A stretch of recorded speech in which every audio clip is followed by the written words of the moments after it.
Esta ley desempeña en el magnetismo un papel análogo a la ley de Gauss en electrostática, descubierta por André-Marie Ampère en 1831.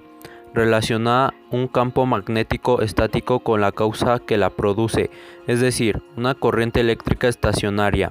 James Clerk Maxwell la corrigió posteriormente y ahora es una de las ecuaciones de Maxwell, formando parte del electromagnetismo de la física clásica.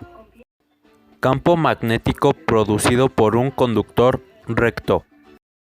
Una corriente que circula por un conductor largo y recto genera un campo magnético alrededor del mismo. La dirección y el sentido del campo magnético alrededor de un conductor se determina por la regla de la mano derecha. La misma consiste en imaginar una tirabuzón que avanza representando a la corriente. Para hacerlo debe moverse girando en un determinado sentido. Ese es el sentido del campo magnético alrededor del conductor. Ejemplo. Un alambre recto y horizontal se encuentra fijo y se transporta una corriente de 100 A. Encima de él se encuentra un alambre delgado colocado paralelamente al primero y transporta una corriente de 20 A. Si el alambre delgado pasa por una longitud de 0.05, ¿a qué distancia debe colocarse para ser soportado por el primero por repulsión magnética? Datos. Corriente 1, corriente 2 es igual a 100 y 20 A. F es igual a 0.05.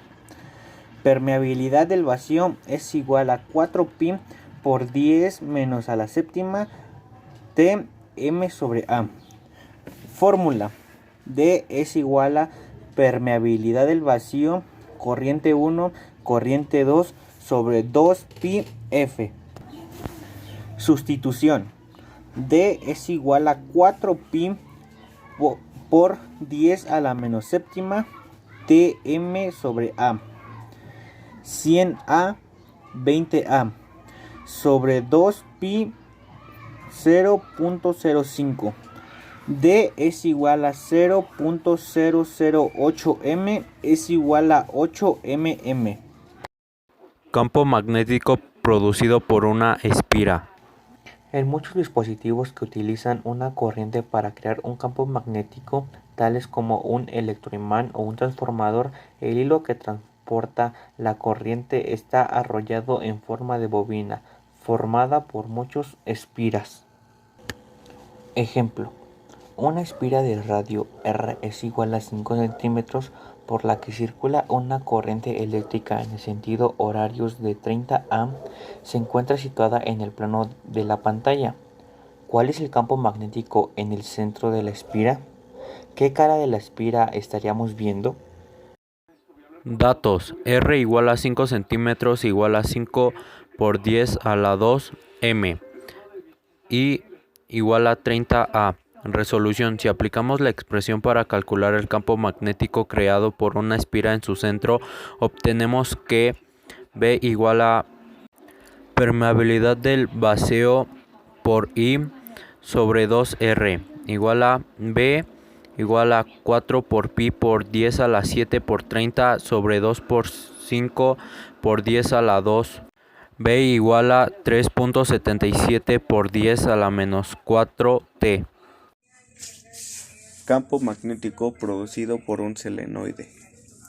Un solenoide es cualquier dispositivo físico capaz de crear un campo magnético sumamente uniforme e intenso en su interior y muy débil en el exterior.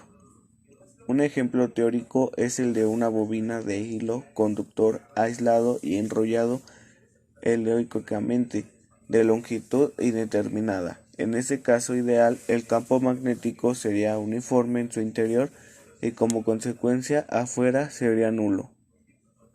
La permeabilidad magnética N, el número de espiras del solenoide, y la corriente que circula L, la longitud total del solenoide. Tenemos una bobina con una permeabilidad magnética relativa del núcleo de 1500 unidades y longitud de 75 centímetros. Por ella circula una intensidad de corriente eléctrica de 0,02 amperes. El campo magnético en el que centro de la bobina es de 5T. Determinar el número de vueltas que constituyen una bobina. A continuación se muestra la resolución y datos para resolver el problema. Recordaremos que el campo magnético generado por un solenoide en el eje del mismo viene dado por la ecuación. A continuación se muestra la ecuación con la que se puede resolver ese problema. De este tema se derivan las siguientes fórmulas y se derivan las siguientes soluciones y procedimientos. Campo magnético producido por una bobina. Cuando varias espiras se arrollan para formar una bobina y la corriente pasa a través del conductor, el campo magnético de cada espira enlaza con el de la siguiente, tal como se muestra en la ilustración. El campo magnético producido entre dos espiras es similar al producto entre dos conductores paralelos cuyas corrientes fluyen en la misma dirección. La influencia combinada de todas las vueltas produce dos campos paralelos de dos polos semejantes al de un imán permanente en forma de barra. Tendrá todas las propiedades de un imán permanente en tanto la corriente esté fluyendo. El circuito primario de un transformador está formado por 1200 espiras y el secundario por 20. Si el circuito primario se conecta a una diferencia de potencial de 220 voltios, calcula la diferencia de potencial a la salida del circuito secundario. ¿Cuál es el valor de la intensidad de la corriente en el secundario cuando la intensidad del primario es de 0,5 amperes? A continuación se muestra el procedimiento del problema y cómo se va a desarrollar el problema. Hola, ¿qué tal, maestra? Soy el alumno Jueca Zúñiga Daniel de Jesús. Mi nombre es José Eduardo Gamboa Mejía, estudiante del grupo 406. Mi nombre es José Luis de Maham Díaz Hernández del 406.